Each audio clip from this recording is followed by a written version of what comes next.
Hello students, today I am going to start a new chapter from Snapshots. This is chapter 2 written by Marga Milko. This is very emotional and touching story. इसमें युद्ध के समय की स्थिति को दिखाया गया है. जो नरेटर है वो खुद आर्मी में है और वो अपनी मदर के साथ अकेले रहती है. आप देखेंगे इसमें दो और कैरेक्टर हैं. एक मिसेस डॉर्लिंग है. मिसेस डॉर्लिंग जो है नरेटर के मदर की पुरानी परिचित है. तो कुल मिलाकर हम देखेंगे जो कैरेक्टर्स है, एक तो नरेटर है जो कि आर्मी में है और वो एक डॉटर है, मिसेस एस की डॉटर है. मिसेस एस जो है वो नरेटर की मदर है, जो फुल नेम नहीं दिया गया है. इसके बाद है मिसेस डॉर्लिंग जो मिसेस एस यानी नरेटर की मदर की एक पुरानी परिचित है. तो इस स्टोरी में ये स्टोरी जो हॉलैंड के फ्रीडम से रिलेटेड है. हॉलैंड में जब युद्ध चल रहा था उस समय युद्ध की स्थिति क्या थी और युद्ध जब चल रहा था उस समय एक सिचुएशन क्या थी. मतलब लोगों के पास खाने के लिए पैसे नहीं थे और लोगों के पास जो अपने घर नहीं थे. तो उस सिचुएशन को दिखाता है इस चैप्टर में बताया गया है. तो स्टोरी जो है दो पार्ट में डिवाइड है, प्री वार और पोस्ट वार. कुछ इसमें पार्ट युद्ध के बाद पहले का दिया हुआ है और कुछ युद्ध के बाद का दिया हुआ है. तो जो नरेटर है वही बताती है अपने मदर के बारे में, उनसे जुड़ी हुई यादों के बारे में बताती है. तो जो इस कहानी जो स्टार्ट हो रही है वो पोस्ट वार की है. होता ये है कि नरेटर आर्मी में है, युद्ध चल रहा होता है, नरेटर अपने मदर के साथ अकेले रहती है. तो युद्ध के दौरान उसको अपनी मदर से मिलने का या अपने घर के जो सामान है बहुत ही कीमती है वो सामान की देखभाल करने का उसके पास समय नहीं है. तो वो क्या करती है कि मदर को लगता है कि उसकी डॉटर बहुत ही केयरलेस है. नरेटर के घर में बहुत सारे कीमती सामान हैं, बहुत से गोल्डन की चीज़ें हैं, बहुत से हीरे जवाहरात हैं और बहुत सारे एंटीक प्लेट हैं जिसका नरेटर केयर नहीं करती है. तो नरेटर की मदर ये चाहती है कि उन सामानों को देखभाल करने के लिए कोई पर्सन होना चाहिए, क्योंकि युद्ध की स्थिति है और कभी भी घर टूट सकता है. तो उसकी मदर ने नरेटर को बोला कि आप ये सारे सामान वो एक अपने पुराने परिचित को दे देगी. मिसेस डॉर्लिंग जो थी वो नरेटर की मदर की पुरानी परिचित थी. उसने मौके का फ़ायदा उठाया और एक एक करके वो सामान लेती गई. नरेटर और उसकी मदर ये दो घर में हैं. तो चूँकि वो आर्मी में है नरेटर जो कि मिसेस एस की डॉटर है, तो उसके पास समय था नहीं सारे सामानों की देखभाल करने के लिए. तो उसकी मदर ने सारा चीज़ एक एक करके मिसेस डॉर्लिंग को दे दिया. ऐसा क्यों कर दिया? क्योंकि मिसेस डॉर्लिंग ने ये वादा किया था कि सारे सामान को सेफ रखेगी, सुरक्षित रखेगी. अब युद्ध समाप्त हो चुका है. युद्ध समाप्त होने के बाद क्या है, घर टूट चुका है और मिसेस डॉर्लिंग ने अपने पास सारे सामान को रख लिया है. नरेटर की मदर की मौत हो गई है.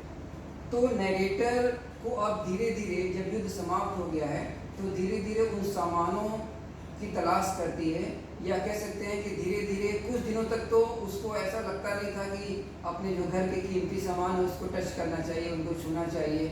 लेकिन एक समय ऐसा आता है जब उसको ऐसा लगता है कि उसको मदर के बारे में ज़्यादा वो सोच रही थी. मतलब एक समय ऐसा आता है जब वो उन सामानों को मिस करने लगी. अब उसको बहुत समय पहले एक एड्रेस जो उसकी मदर ने उसको बताया था वो एड्रेस उसको याद था. एक बार नरेटर बीमार थी, वो घर में आई थी, तो उसकी मदर ने मिसेस डॉर्लिंग का एड्रेस बताया था और साथ में ये भी बताया था कि मिसेस डॉर्लिंग ने हमारे सारे सामान को सेफ रखने का वादा किया है. तो उन एड्रेस की तलाश में उस एड्रेस की तलाश में नरेटर मिसेस डॉर्लिंग के घर पहुंचती है. तो जब घर पहुंचती है तो मिसेस डॉर्लिंग ने उसे पहचानने से इनकार कर दिया. उसको लग रहा था कि नरेटर सारा सामान वापस ले जाएगी. तो उसने जब पहली बार नरेटर मिसेस डॉर्लिंग के घर गई तो उसने पहचानने से इनकार कर दिया और उसने कहा कि फिर कभी आओ, क्योंकि मिसेस डॉर्लिंग को ये डर हो गया था कि नरेटर सारा सामान उठा कर ले जाएगी. फिर नरेटर को भी शक हुआ, जो नरेटर थी उसको शक हुआ कि शायद वो गलत पते पे चली गई है. तो उसने बहुत दिन पहले जो उसकी मदर ने उसको एड्रेस दिया था उसको याद किया और उस एड्रेस पर वो गई थी. क्योंकि मिसेस डॉर्लिंग एक बहुत ही लालची औरत थी और उसको डर था कि नरेटर ये सारा सामान ले जाएगी वापस, तो उसने पहचानने से इनकार कर दिया. लेकिन जब फिर नरेटर ने देखा कि उसके मदर का जो कार्डिगन था वो भी मिसेज डॉर्लिंग ने पहना हुआ है। तो फिर उसने फिर मिसेज डॉर्लिंग ने कहा कि ठीक है फिर कभी आओ, दोबारा मिलेंगे। फिर नरेटर दोबारा वहाँ जाती है और दोबारा जब गई तो मिसेज डॉर्लिंग घर पर नहीं थी, उसकी डॉटर घर पे थी। अब वो अंदर जाने देती है और नरेटर ने देखा कि उसके घर का सारा सामान बिखरा हुआ है, तो उसको हर एक सामान से जुड़ी हुई पुरानी बात याद आई।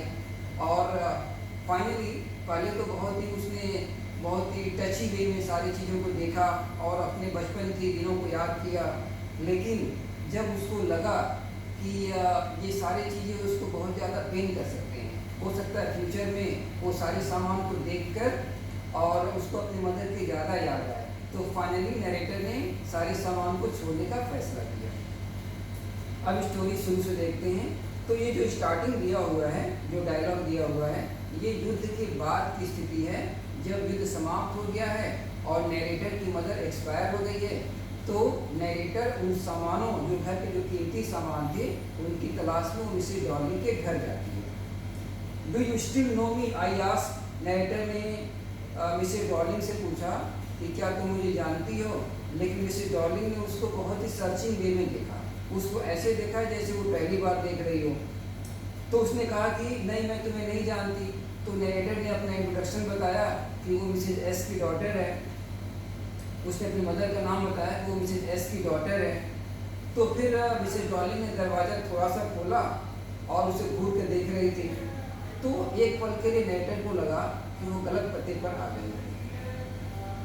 फिर अचानक ऐसा हुआ कि खिड़की का जो पर्दा था वो थोड़ा सा हिला, तो नरेटर को ऐसा लगा कि अंदर कोई और भी है। थोड़ी सी मिसेज डॉर्लिंग दरवाजे से हट के खड़ी हुई, तो नरेटर ने देखा कि उसके मदर का जो कार्डिगन है वो मिसेज डॉर्लिंग ने पहना हुआ है, जिसके जो लकड़ी के बटन हैं वो थोड़े से पीले पड़ गए हैं। अब नरेटर को पक्का विश्वास हो गया ये मिसेज डॉर्लिंग ही है। लेकिन मिसेज डॉर्लिंग ने छुट्टी मिलने से मना कर दिया, तो नरेटर बहुत ही दुखी हो गई और वहाँ से वापस जाने लगी। Well you knew my mother. जब देखा नरेटर ने कि मिसेज डॉर्लिंग ने वो कार्डिगन पहना हुआ है, तब उसको रियलाइज हो गया कि हाँ ये तो सही पता है। तब उसने पूछा, नरेटर ने उससे पूछा क्या तुम मेरी मदर को जानती हो। तो मिसेज डॉर्लिंग ने कहा कि हैव यू कम बैक, क्या तुम वापस आ गई। I thought that no one had come back, और मुझे लगता था कि युद्ध से कोई वापस नहीं आता है। तो नरेटर ने कहा कि सिर्फ वही बचकर आई है। A door opened, page number 11 जो कि NCERT बुक का है। A door opened and closed in the passage behind her. A musty smell emerged. I regret I cannot do anything for you. तो फिर मिसेज डॉर्लिंग ने कहा कि मुझे अफसोस है कि मैं तुम्हारे लिए कुछ नहीं कर सकती और तुम्हें फिर दोबारा आना पड़ेगा। I have come here especially on train. I wanted to talk to you for a moment. Then narrator told him that she wanted to talk to her. उसने कहा कि वो आपसे बात करना चाहती है, मैं स्पेशली ट्रेन से आया हूँ आपसे बात करने के लिए। तो मिसेज डॉर्लिंग ने कहा कि it is not convenient for me, कहा कि मेरे लिए कन्वीनियंट नहीं है, मतलब मैं अभी तुमसे बात नहीं कर सकती, फिर कभी आओ। तो इस तरह से नरेटर वहाँ से चली गई और मिसेज डॉर्लिंग ने दरवाज़ा बंद कर दिया। I stood where I was on the step, the curtain in the front of the bay window moved. फिर नरेटर ने देखा कि जो विंडो का कर्टेन है वो थोड़ा सा हिला, तो उसे लगा कि कोई और व्यक्ति भी उसको देख रहा है। बाहर आकर नरेटर ने नेम प्लेट देखा, तो उस पर लिखा हुआ था डॉर्लिंग लिखा हुआ था और नंबर 46 भी लिखा हुआ था, इसका मतलब वो एड्रेस सही था। As I walked slowly back to the station, I thought about my mother. Then the narrator was going back to the station and she remembered the olden days. उसने उस समय को याद किया जब उसकी मदर ने मिसेज डॉर्लिंग का पता बताया था। ऐसा एक बार हुआ था जब वह नरेटर बीमार थी और वो घर में आई थी। तो नरेटर जब घर में आई थी तो उसने देखा था कि बहुत सा सामान घर में अपने जगह पर नहीं है।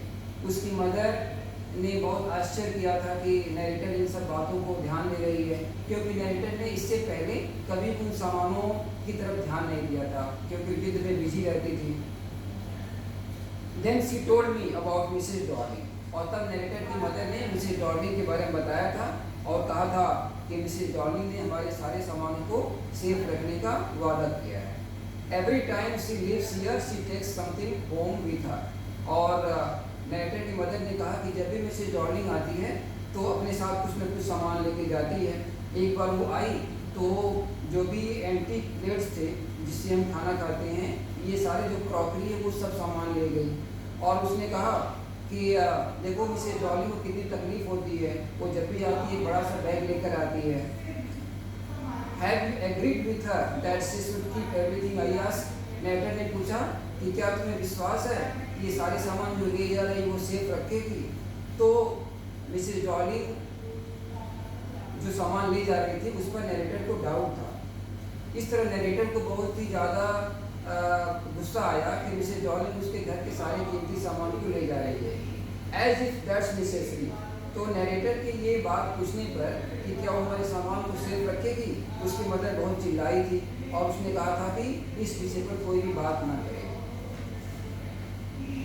माई mother seem to notice that I was not entirely convince. और मेरी मदर ने, नरेटर की मदर ने ये देखा भी था कि नरेटर पूरी तरह सेटिस्फाइड नहीं है, खुश नहीं है। Meanwhile, I had arrived at the station without having paid much attention to things on the way. ये जो पैराग्राफ है ये प्री वार का दिया हुआ है, बीच बीच में कहानी में फ्लैशबैक भी दिया हुआ है। तो ये उस समय का सिचुएशन है जब वो रेलवे स्टेशन पर जा रही थी और उसने मिसेस डॉर्लिंग को पहली बार देखा था और उसके हाथ में मतलब बड़ा सा वो सूटकेस ली हुई थी। I was walking in the familiar places again for the first time since war. Narrator पहली बार इन सारी चीज़ों को देख रही थी और उसको ये सब बहुत ही बुरा लग रहा था। In the train back, I saw Mrs. Darling in front of me again. जब वो ट्रेन में मिसेस डॉर्लिंग को उसने देखा तो वो अपने साथ बहुत बड़ा सामान लेकर रखी थी और उसमें बहुत सारे कीमती सामान भी थे, अपने साथ बड़ा सा सूटकेस रखी थी। उसको याद आया कि सुबह सुबह उसका परिचय मिसेस डॉर्लिंग से कराया गया था कि there is my daughter said my mother see beckon to me. Mrs Darling को बताया गया, मतलब मिसेस एस ने बताया मिसेस डॉर्लिंग को ये मेरी डॉटर है जो कि सीढ़ियों से नीचे उतर रही थी। और फिर उससे मुलाकात उससे ट्रेन में हुई। तो जब नरेटर ने देखा कि उसके पास बहुत बड़ा बैग है तो उससे पूछा, नरेटर ने अपनी मदर से पूछा कि क्या ये बहुत दूर रहती है। I asked, seeing the difficulties she had going out of the house with a heavy piece. जब नरेटर ने देखा कि मिसेस डॉर्लिंग के पास एक बहुत बड़ा बैग है तो उससे पूछा था कि क्या ये बहुत दूर रहती है, इतना ज़्यादा सामान लेकर आती है। तब नरेटर की मदर ने उसे उसका पता बताया था और कहा था कि ये मार्कोनी स्ट्रीट पे रहती है, नंबर 46, याद रखो। तो नरेटर को तभी से वो एड्रेस याद था और जब युद्ध समाप्त हो गया तो धीरे धीरे उसको अपनी मदर की याद आने लगी और फिर उन सामानों की तलाश में वो नंबर 46 पहुंच गई। अब जब वहाँ पर पहुंची तो मिसेस डॉर्लिंग को डर हो गया, कहीं मेरा सामान ये वापस लेने तो नहीं आई है, अपने सामान वापस लेने तो नहीं आई है। तो उसने पहचानने से मना कर दिया। और नरेटर को याद था कि जितने भी सामान थे, जो कीमती सामान थे, उसको पहले खुद जानकारी नहीं थी कि जिस स्पून से वो खाते हैं, जिस प्लेट में खाते हैं, सब सिल्वर का बना हुआ है। Gradually everything became more normal again. धीरे धीरे युद्ध समाप्त होने के बाद धीरे धीरे सब नॉर्मल होने लगा। अब ब्रेड अच्छे कलर का मिलने लगा और आप कहीं भी बिना डर के सो सकते थे। पहले बहुत भयावह स्थिति थी। युद्ध के समय की जो स्थिति है और युद्ध के बाद की जो स्थिति है वो भी इस राइटर ने यहाँ पे बताने की कोशिश की है। युद्ध के समय क्या स्थिति होती है, लोगों को खाने के लिए नहीं मिलता है, हर समय गोलीबार चलता रहता है, बहुत ज़्यादा शोर होता है, बहुत ही ज़्यादा एक थ्रेटनिंग एटमॉस्फेयर होता है। लेकिन युद्ध जब समाप्त हो गया और हॉलैंड को जब फ्रीडम मिल गया तो धीरे धीरे मार्केट में अच्छी चीज़ें आने लगी। जब अच्छी चीज़ें आने लगी तो थोड़ा सा नरेटर कंफर्टेबल फील करने लगी और फिर जब कंफर्टेबल फील करने लगी तो उसको अपने मदर की याद आई और अपने मदर को याद करने के लिए उसको उन सामानों को भी देखना था जो उसके घर में था। तब उसको याद आया पुरानी बात कि उसकी मदर ने मिसेस डॉर्लिंग को सामान दे दिया था और एड्रेस भी बताया था। After my first visit in when, Mrs Darling के यहाँ उसका जो पहला विजिट था वो बेकार हो गया। फिर उसने दोबारा प्रयास किया और जब दोबारा वहाँ पे गई तो वहाँ पर मिसेस डॉर्लिंग घर पे नहीं थी। उसकी 15 साल की जो बेटी थी उसने दरवाज़ा खोला और उसने कहा कि my mother is doing an event. Mrs Darling की डॉटर ने कहा कि उसकी मदर बाहर गई। तो नरेटर ने कहा कोई बात नहीं, कोई इंतजार कर लेगी। I followed the girl along the passage. तब नरेटर उसके कमरे में गई, अंदर गई तो देखा कि चारों तरफ उसके घर का सामान फैला हुआ है।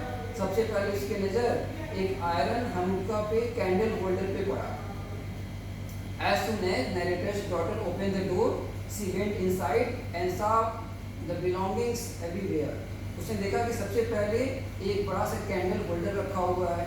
तो उसको याद आया कि जो कैंडल होल्डर था बहुत ही भारी था और हमने इसका यूज़ कभी नहीं किया था। तो नरेटर ने सारी चीज़ों को देखा, अब बहुत ही इमोशनल हो गई। मिसेस डॉलिंग की डॉटर ने बैठने के लिए कहा कि क्या तुम आप बैठोगी यहाँ पर, और उसने एक दरवाज़ा, लिविंग रूम का दरवाज़ा खोल दिया। और फिर एक ऐसा एक बहुत ही हॉरिफाइड, एक बहुत ही ज़्यादा एक डरावना माहौल था। मतलब वो एक ऐसी जगह पर थी, नरेटर ने देखा कि वो एक ऐसी जगह पर थी जो कि एक अनजाना जगह है, लेकिन जो उसके सामान थे वो सारे अपने। I was in a room I knew, वो एक ऐसे कमरे को में बैठी थी जहाँ पर वो जानती भी थी और नहीं भी जानती थी। I found my self in the midst of the things I did want to see again.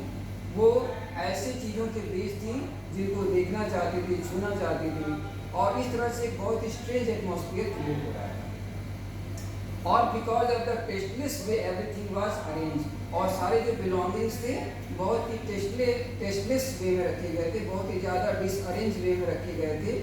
जो अगली फर्नीचर थे और मगी स्मेल यानी दुर्गंध वहाँ से आ रही थी।